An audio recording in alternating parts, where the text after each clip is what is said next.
or Gilead was established and everything was actually all taken over. And it seems like there's not this sense that like things are wrong, right?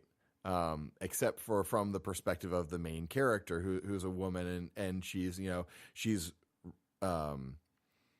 dismissed from her job because it's the law now. No women can have jobs. Like, Yeah. and it's a little bit crazy. Like it's sort of impossible to think about how that's actually something that could happen. Like it pushes really hard up against your suspension of disbelief at that point. But I also wonder if, I mean, I feel like the show was very different from the book, just from what I can gather, because the book was written like in the 80s, and I feel like there was a concerted effort to make it more modern from what I've read for the TV show, but I wonder Definitely. if they were trying to get at, across the water, women can't have rights. Women who don't have a husband have no means to get anything. So Yeah, sure. I think it might have been like getting us out of our American comfortable box to think about this could happen. You probably can't imagine happening to you, but this is the norm for women elsewhere, So I wonder if that was the point. Definitely. And that actually leads very, very smoothly into something else that I wanted to talk about. That, in fact, Christianity is not anywhere close to the system that we actually see in the world today that would be likely to produce a totalitarian regime like Gilead. Yeah. There are instances, there are real world instances of things like this happening. And I posted a video on my Facebook account, and I'll probably link to it again in the show notes. That show the difference that the revolution in Iran in the 70s made for people who were living there. And in the video clips of life before, like it seems to be like just a very normal, like modern society, and people are just kind of doing the normal things that people do, and then all of a sudden, overnight, now women are required to wear burqas, and all of these other just truly terrible things that happen, and have you, and this is a sort of a different point, have you read Dan Brown's novel Inferno? I did not. Did you see the movie? No. Okay, that's fine. Nope. Because the movie actually punks out and doesn't stay true to the ending of the novel. The basic premise is that you have this like super radical, I guess probably like environmentalist type, who is saying that like the population of the world is out of control, and if we don't do something drastic, then we're going to like just drastically overpopulate the earth, and it's going to be a major disaster. And he has this virus that he is going to set loose that will basically render a third of the human population sterile. Oh, wow. Yeah. And so you have, Robert Langdon, and he's like solving all of these art history based clues to go find where this guy is going to release the virus, and, why he was leaving all those clues in the first place is left as an exercise for the viewer. But at the end of the book, like you get to where it was supposed to be released, and you find out that it's already been released. Like there never was actually any hope of him stopping it. And that's where the novel ends. Wow. And to me, like what happens next is actually the really interesting story here, because that is exactly the kind of event that I think would be far more likely to to precipitate a regime where fertile women are in such high demand that that drastic societal changes happen, and women who are not fertile would become like totally second class citizens, and and men also probably by the same token. Yeah. I Technically, in the show, you could be a man and infertile and be in power. right. But nobody knows. And that was women are always to blame, so that was the issue. And that's a really interesting sort of hypocrisy that was highlighted so clearly in the show, especially in the episode where it talks about what was the name of the driver, the guy who was the eye who Offred ended up having a relationship with. I don't know. Was it Jacob? I don't know. I don't think that's his name. I should have the cast in front of me. I should have had that too. Anyway, it doesn't matter. Like the driver of the household, Yes, of Fred's household, because we have an episode that has a bunch of flashbacks for him and how he is, coming into the position that he has as an eye. And for those not familiar with the material, the eyes are basically like the secret police of the government. And they're the ones who are like watching everything.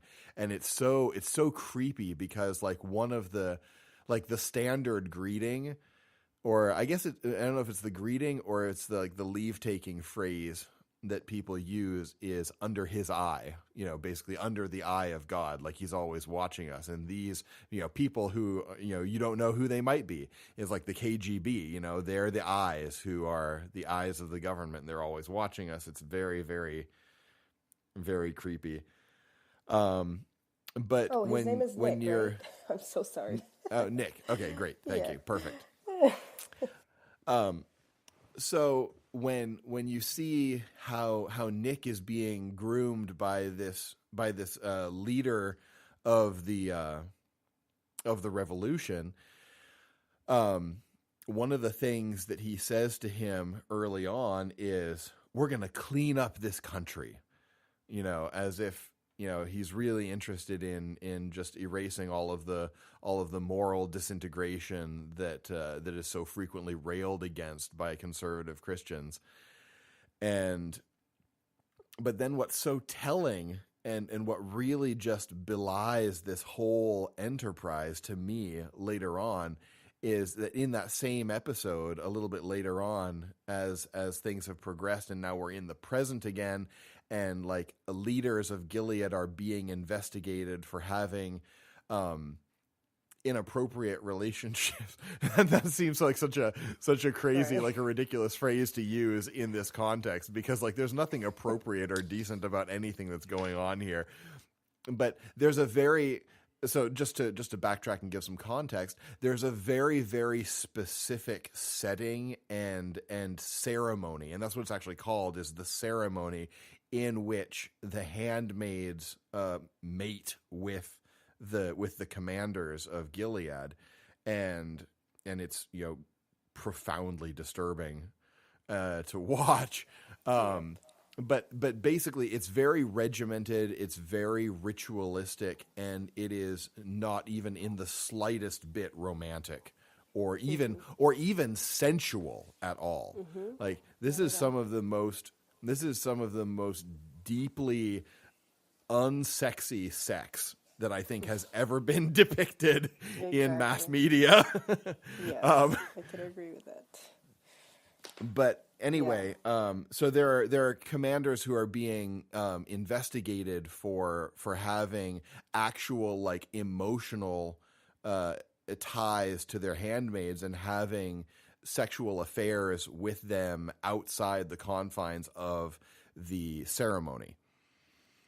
And what this other leader says to Nick about that is that, beforehand he had said, we're going to clean up this country, and then now he says we're going to clean up Gilead.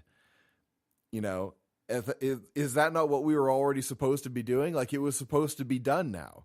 Like you've instituted all of these things. Everything's supposed to be cleaned up. It's all supposed to be good now.